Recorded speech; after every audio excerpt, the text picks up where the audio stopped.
Hello everyone, তো এখন বাজে 6:45। তো ভিডিওটা এখন থেকে স্টার্ট করছি। আজ 14ই জুন, আজ আমার বার্থডে। তো সকাল থেকে খুব মন খারাপ হচ্ছিল। শ্বশুর বাড়িতে আছি আর প্রত্যেকবার বাপের বাড়িতে থাকি, একটা অন্যরকম আয়োজন হয়, সেই সব কথা ভেবেই খুব খারাপ লাগছিল। তো বোন হট করে এসে আমাকে সারপ্রাইজ দিয়ে দিল। আর মা এই যে আমার জন্য পায়েস রান্না করে পাঠিয়েছে, খুবই হ্যাপি।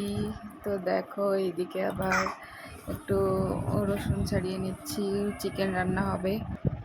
বোন আর বোনের একটা ফ্রেন্ড এসছিল, আর মাকে খুব মিস করছিলাম। সব কাজ টাজ কমপ্লিট, এবার একটু রেডি হয়ে নেব, তারপর কেক কাটিং হবে। আর তোমাদের দাদাভাই আজকেই সকালে ডিউটিতে চলে গেল, তার জন্য আরও বেশি মন খারাপ হচ্ছিল। আজকের দিনেও ওকে চলে যেতে হলো। তো যাই হোক, দেখো রেডি হয়ে গেছি, এবার মাম্মামকেও রেডি করিয়ে নিলাম।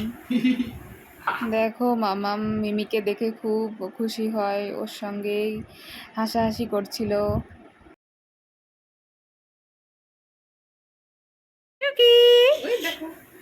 এই যে এই যে মাম্মা কই, মাম্মা কই।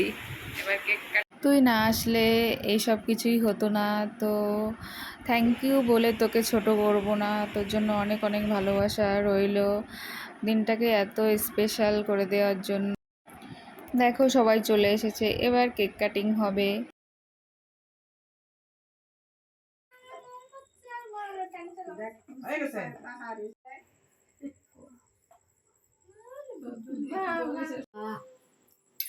আরেকজন দিলে না, না আর দিতে বেড়া থাক।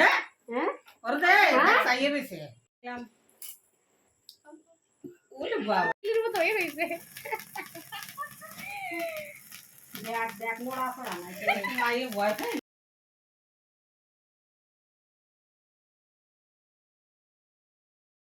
To you, happy birthday to you, দি ভাই।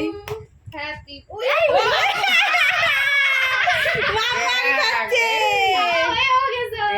মাম্মা আমার বার্থডের কিছু মুহূর্ত তোমাদের সাথে শেয়ার করলাম, তো কেমন লাগলো অবশ্যই জানিও। তো ভিডিওটি এখানেই শেষ করছি, ফিরে আসছি নতুন একটা ভ্লগ নিয়ে। টাটা, ভালো লাগলে লাইক কমেন্ট ফলো করে